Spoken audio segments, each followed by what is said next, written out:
कांग्रेस की सरकार आएगी तो वापस से स्कैम होंगे, भ्रष्टाचार होगा। जिस प्रकार से 2014 से पहले होता था, रोज अखबारों की हेडलाइन भ्रष्टाचार और स्कैम्स के बारे में छपती थी। और उनके प्रधानमंत्री ने यह भी कहा था कि मेरी कोalition कंपल्शन है कि मैं भ्रष्टाचार नहीं रोक सकता। वैसी हालत वापस होगी। और राहुल गांधी अगर जहाँ उनका कोई साथी, जहाँ उनका कोई और गठबंधन का साथी कोई प्रधानमंत्री बन जाए तो देश की दिशा और दशा वैसी होगी जैसी 2014 से पहले थी।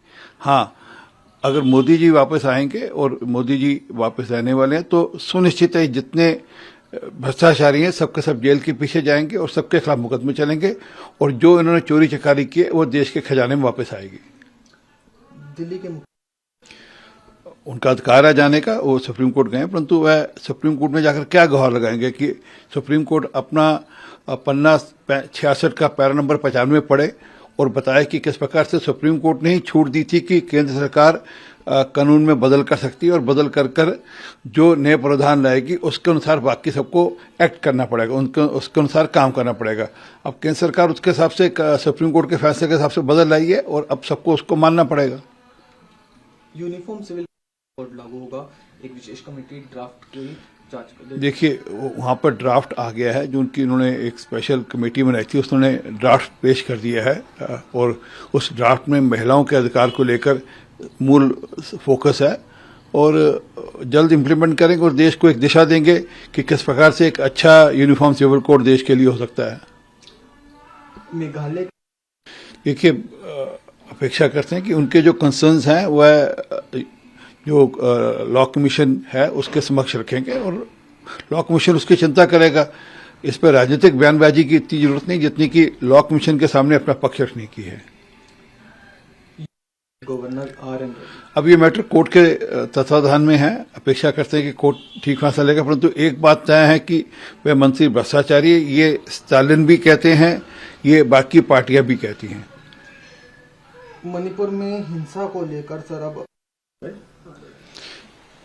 ये फैसला बीरेंद्र सिंह जी का है, इस्तीफा देना नहीं देना उनका खुद का फैसला है। वहाँ की जनता नहीं चाहती कि वह इस्तीफा दें और जिस प्रकार से कल वहाँ की जनता सड़कों पर थी उनके पक्ष में, तो उसके कारण से उन्होंने फैसला लिया होगा। परंतु एक बात है कि पिछले कुछ दिनों में वहाँ पर स्थिति में सुधार हुआ है। देखिए, जयशंकर जी ठीक कह रहे हैं कि अगर आप हमारे बॉर्डर के पार बिल्टअप करेंगे तो उसका अंतगतवा दोनों देशों के संबंधों पर असर पड़ेगा।